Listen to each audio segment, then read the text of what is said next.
Hello, everybody. Andy Jacob here with the .com Magazine Entrepreneur Spotlight Series. Settle back in your chair today. We have a fantastic entrepreneur on the show. We're going to learn so much from Colleen Chapman. And of course, she is the CEO of CanScribe Career College. And she has an incredible career, a great story about starting this online college many, many years ago. When you see her, you're going to think maybe she started in kindergarten or first grade, but we'll let her tell you exactly when it all started and how it sort of progressed. But she has a great online career college, of course. And when we talk about a better future, and as you know from watching the show, we talk about it all the time, that you want to empower yourself. You want to give yourself an edge. You want to continue to educate yourself and put yourself in the best position to sort of provide for you, your family, leave a legacy, and of course, put yourself in the best light always. And one thing that allows you to do that is online training and online, of course, college courses as well, or courses. And one thing that CanScribe's been able to do is they've been able to start with just one class many, many years ago, and now they're a full-fledged career college. So many great, what I would call testimonials from people, so many great product reviews from what they're doing with their platform. It's just a real delight to have Colleen on the show. So Colleen, welcome to the .com Magazine Entrepreneur Spotlight Series today. Thank you so much, Andy. Pleasure to be here. It's great to have you. We've got so many questions. We're very excited. There's so many different courses that you have. We're going to pick your brain a little bit. But before we do, let's pull the lens back to 30,000 feet. Tell us a little bit about CanScribe. Take us back to the beginning. Give us the quick 30,000 view idea of what you're doing. Then we're going to go. Okay. I started CanScribe in 2002. Education wasn't on my radar. It kind of fell into my lap, but had the opportunity to start an online college when online education wasn't a thing. So it was one of the first online colleges in Canada, was the first one in British Columbia. And we started off with one program and really focused on that. There was a real need for it in Canada. And and just then started adding different courses and different programs as we determined the need in the marketplace. Yeah, you and your team have done a phenomenal job. You're the #1 training recommended program in this field for many, many years. Let's talk about it. Who is the ideal candidate?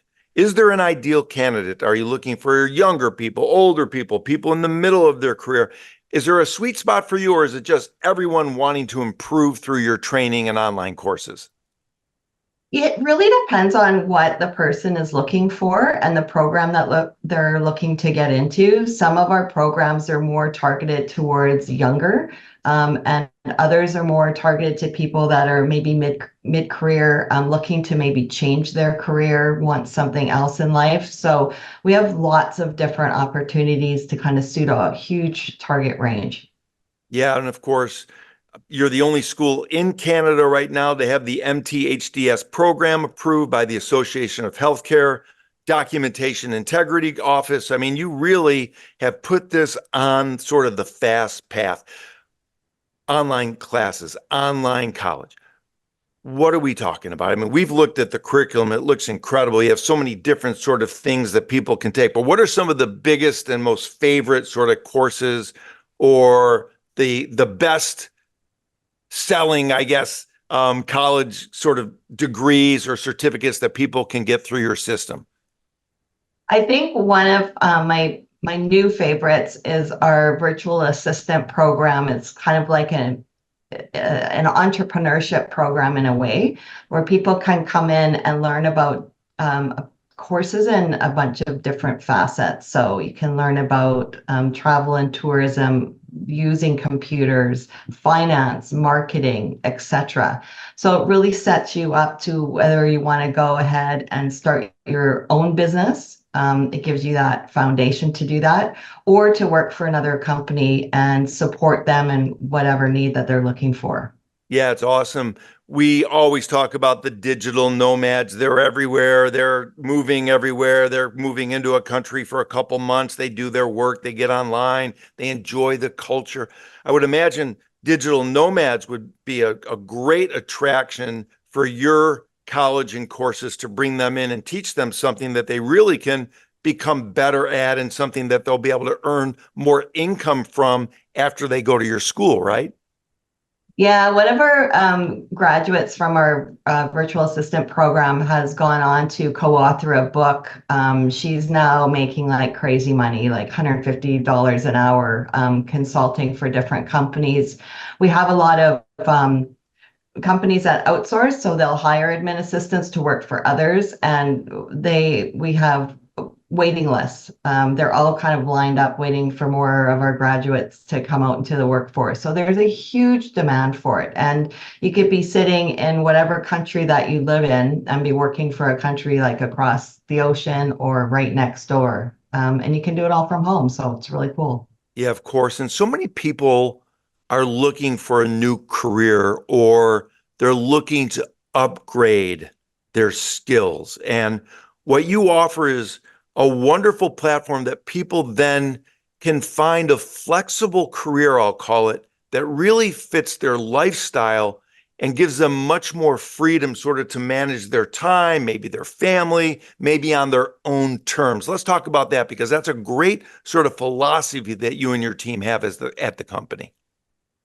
Yeah, online learning and then transitioning into online working has really become a forefront since COVID. We've been doing this since 2002, so we really have it down pat. But it really allows people an opportunity to have that flexibility to have their work life like work around their home life instead of the opposite. Still allows people the opportunity to work on site if that's what they want to do. But you're getting the training that you need that is applicable in the workforce. Yeah, I love it. And of course, there are people that are in a career right now that maybe they don't love so much. Maybe they don't even like it. So they want to try something new. So is the idea maybe they stay with their career at the moment to pay the bills and then maybe at night or 11 o'clock at night or 2 o'clock in the morning or 5 a.m. they start taking your courses so that they can improve a new career so that then they move from their existing career that they don't like so much to the new career and they have a seamless transition.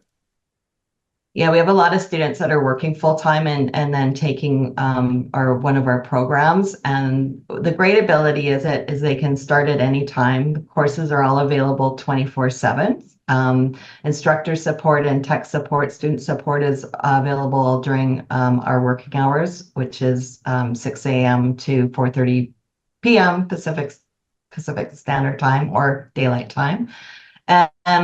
And we have also students that, just are taking it full time as well. But most of the programs are all set up. So if you have bringing in prior learning experience, you can fast track through it. So we've had people take a year, we have a year course and they've been able to complete it in as fast as 3 months.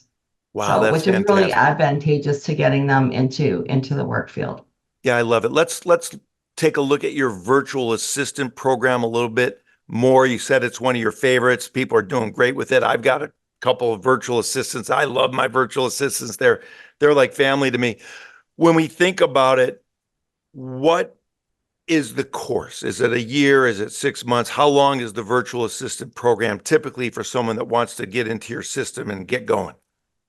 Yeah, it's just over 6 months from start to finish, and that's all of our programs we create for someone who with like no previous experience, so that someone who's coming in that needs all of the training can get all of the training because we need them to meet the learning outcomes. We want them to be successful. That's our whole mandate. And then, as I mentioned before, it also allows people coming in with previous skill set to fast track through. So if they know, if they've already covered material or they're bringing it from previous work experience, what have you. They can just kind of zoom right to the end of a course, challenge the test, and move right along. If they didn't do as well as they thought, then they can go back, study all the material and retest again. So it's really flexible that way. And it really allows people from a variety of different backgrounds to get through their training at the pace that suits them best. Yeah, I needed that when I was a young man. I love the idea that I get to go up at my own pace. Is your platform, how do they get trained? How do they get educated? Is it video? Is it live? Is it Zoom? Some combination? Is it a platform that's already been developed where they watch video and they take tests? What's the combination of events for someone to take your college? Yeah, so great question. We have tried to develop all of the programs to address the different learning styles that people have. So it'll be text-based, image-based, video-based. We have webinars that are live and recorded. We have student forums, so cohorts and peers can converse together. We have Facebook groups for different programs. So we offer a variety of different connection points for people to connect with others, and whether they want to or not, because some just head down and go through it, and others really want that more community support. Yeah, it's really interesting. And when we look at your journey, you founded CanScribe in 2002. And I have to tell you, that was way before most people were even thinking about this. You were really a pioneer. You were really sort of the trendsetter with regard to this type of business. What was it that sort of had you have a aha moment and a light bulb go off in your head way back in 2002 before pretty much anybody was even thinking about this? Yeah, I had there was a company that had come into a US company that came into Canada and bought up two medical transcription service organizations, and they were not able to be successful in hiring medical transcriptionists in Canada. So I came on board to do their media buying for them. And it was a great success. They actually phoned me and told me to stop advertising because they had too many applicants. But then we found out the applicants didn't have the skill set required. And so I thought, well, there's a need that has to be filled. So I contacted a school out of the US that had tried to come into Canada previously. I got the exclusive rights for Canada, and that's how I initially started the company. And then we went on our own a few years after that. Wow, it's awesome. If you look at the various students, Colleen, that you have, and you look at the countries that are now really clamoring for education, are there certain countries that you're sort of visioning in the next 3 to 5 years or even 10 years that really have a lot more students wanting to come and get these online courses to get certified, get degrees, and improve their field of study? We have people reaching out to us from countries across the world. And so we just want to make sure that the training that they're taking is applicable for the work that they can do, whether it's in their country or working for a company located elsewhere. But we have our business strategy right now is we're moving into the UK. We're also going to focus a lot more into the United States. And then I like to do a lot of charity work and giving back. So we're also developing some programs to go into countries, more third world countries that can't afford what we offer elsewhere, and trying to work with companies on the ground there, maybe schools on the ground there, to see what we can do to maybe partner and get those people educated. Yeah, it's great. And of course, you've built a great team. We've looked at the roster of people that work with you. They're dynamic. Everybody has a big smile on their face. They must love Mhm. coming to work. How do you build a corporate culture? And how important is it to have your people enjoying what they're doing, coming to work every single day, passionate about educating the masses? I have a fantastic team, and this company would not be what it is without them. I have people that have been with me, close to 20 years. We've hired a lot of our graduates, which is fantastic.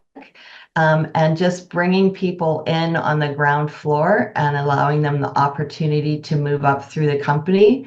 Our chief operating officer started filing when he was in his teens, and he's now, really helping run the company, and is a huge force in driving this company forward. So the team is everything. And yeah, we just have an environment that's very inclusive. And when we do make new hires, it's really important that we're bringing in someone that's going to be a good fit, because we're at work a lot of our day. So it's important that we enjoy it. And we're so fortunate to be in an industry where we're helping others. And I think that really motivates the staff. Yeah, I love it. The nonprofit work is important for your staff as well, we know. And we know Yeah. something a little bit about you that I'm not sure you know that we know about you, but you were a soccer coach at one point in time, and maybe still are. As a coach, when you're instructing and coaching a team, do you bring some of that coaching into the office as a CEO? In other words, when you build a team of soccer or football players, is it similar building a team of employees that work at your company?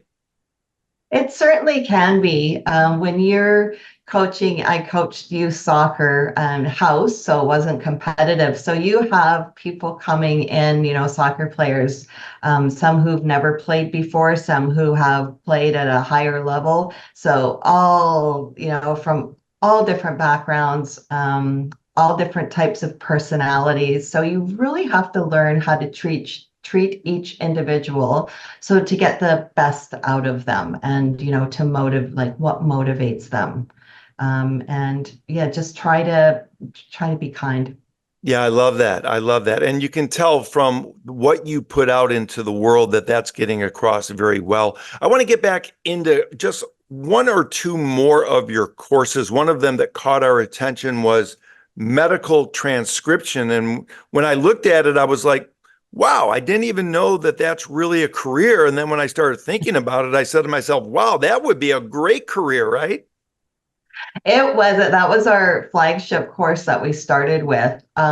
With technology, it's not as in demand as it used to be. It's funny because it's kind of gone full circle. Medical scribes used to work with doctors, and then it transitioned into medical transcriptionists, and now it's kind of going back to medical scribes. But actually, it's funny, we have a lot of demand from hospitals to have people working on site in medical transcription. So it's been up and down, but it was a fantastic career. Still is. Not as much, I'd say, to work maybe from home, except for companies in Australia who we deal with a lot. They hire a lot of our graduates. It's really still pumping out there. We're moving into, like I said, into the UK. And it's also in demand there. And with technology, you just never know what's going to happen. So we're going to keep this program. It's really valuable.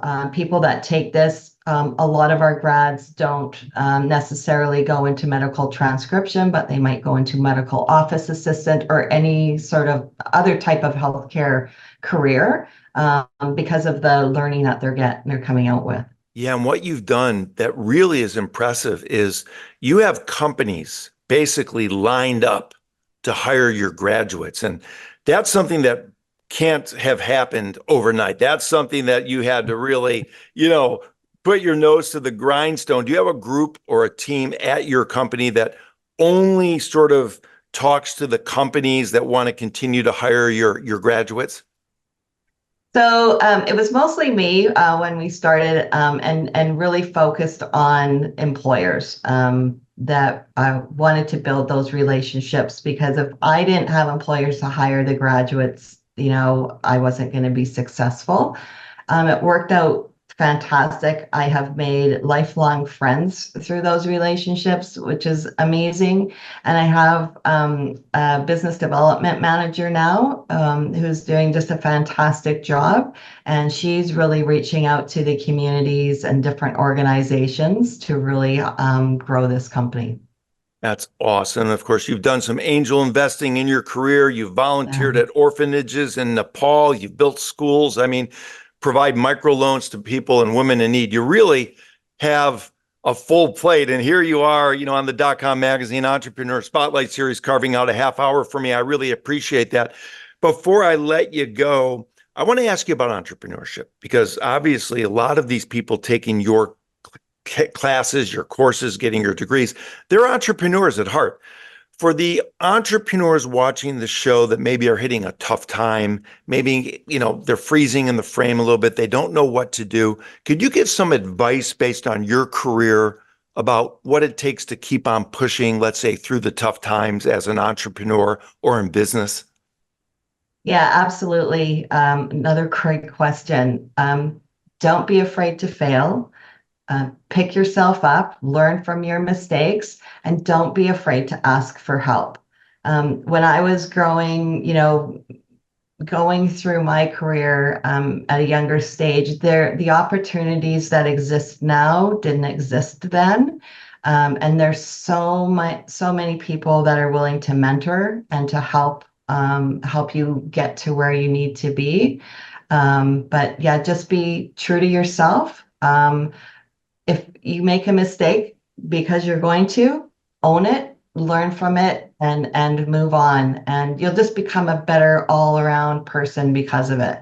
Yeah, I But love it. don't give up. Don't I give love up. it. Don't give up. And what you just said about owning the mistake, Yeah. that is so powerful. And of course, so many people can learn from that. I mean, this has been a great interview. Of course, CanScribe has so many different opportunities for you to learn from. We only touched on a couple of them in this interview. Check out Colleen, her entire team at CanScribe Career College. I mean, anywhere in the world, no matter where you are, you can join, you can get involved, you can learn, you can improve yourself. You can take this online training to make yourself a much better future and a much better human being. So, Colleen, thank you so much for coming on the .com Magazine Entrepreneur Spotlight Series. Thank you so much, Andy. Great to be here.